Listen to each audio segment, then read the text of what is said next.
দেখো আজকে বিশাল গরম, চলে আসছি বাগানে। ঠিক আছে, বাগানে কিন্তু অনেক বাতাস, অনেক বাতাস, মানে কি বলবো, ঘরে থাইকা থাইকা একদম অরান হয়ে গেছি। এখন এই যে আমি ব্যাগটা রাখতেছি, দেখো একটা গাছের উপরে কত সুন্দর ভাবে এই একটা ঠাইলের মতন হয়ে আছে। হ্যাঁ, আর এখানে কিন্তু অনেক মশা, কি বলবো, এত মশা আসছে একটু বাতাস খাওয়ার জন্য। আইসা দেখে আমাকে মশাই খালি খাচ্ছে, দেখছো?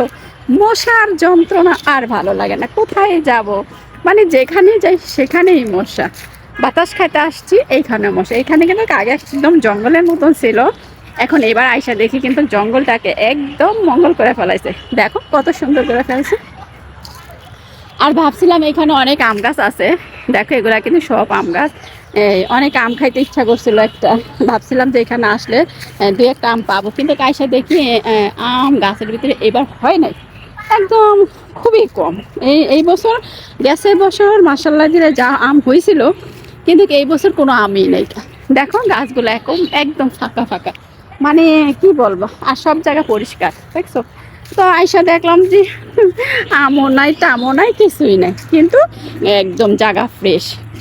মানে এখানে যদি আম পড়ে কিন্তু উঠানোর মতন ইয়ে আছে। দেখো এখানে কোনো এক সময় কিন্তু একদম জঙ্গলের মতন ছিল, কিন্তু আজকে হঠাৎ করে আইসা দেখি এইখানে একদম সুন্দর করে ফেলাইছে। আসলে কি জানো, মানুষের হাত লাগলে যা হয়, বলে না, মানুষের যদি হাত লাগে তাহলে কিন্তু জঙ্গল মঙ্গল হয়ে যায়, এটা কিন্তু একদম বাস্তব। যেমন আমার বাবার বাড়ি এক সময় কিন্তু একদম জঙ্গল ছিল, কেউ থাকতো না। যখন আমার আব্বা বিদেশে যাবে, মানে উদ্যোগ নিল বিদেশে যাবে, আচ্ছা ঠিক আছে, তখন আমরা কিন্তু খুব ছোট, তখন আমি তেমন একটা বুঝি না, ঠিক আছে।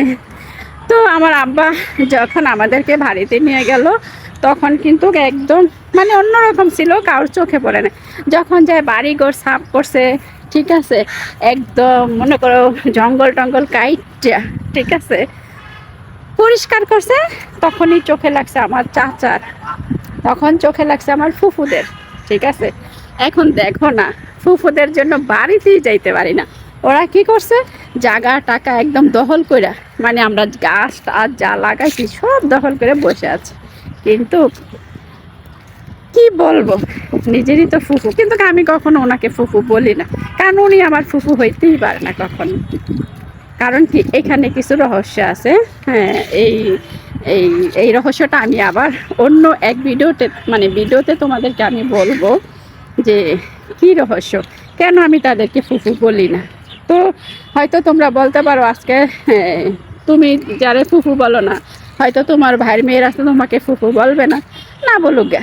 যদি আমি ওরকম কোনো কিছু করে থাকি তাহলে আমাকে ফুফু না বললেই হয়, কারণ খারাপ ফুফুর চেয়ে মানে খারাপ ফুফু থাকার চেয়ে না থাকা অনেক ভালো। কারণ কি, আমার ফুফুরা যে কীরকম সেটা একমাত্র আমরাই জানি। যাই হোক, আমার এলাকাটা কেমন লাগলো অবশ্যই তোমরা বলবা, আর ভিডিওটা কেমন লাগলো একটু বেশি বেশি করে উৎসাহ দিবা, যাতে আমি আরও একটু উপরের দিকে উঠতে পারি। ওকে, আজ এই পর্যন্তই, আবার দেখা হচ্ছে অন্য কোনো ভিডিওতে। আল্লাহ হাফেজ।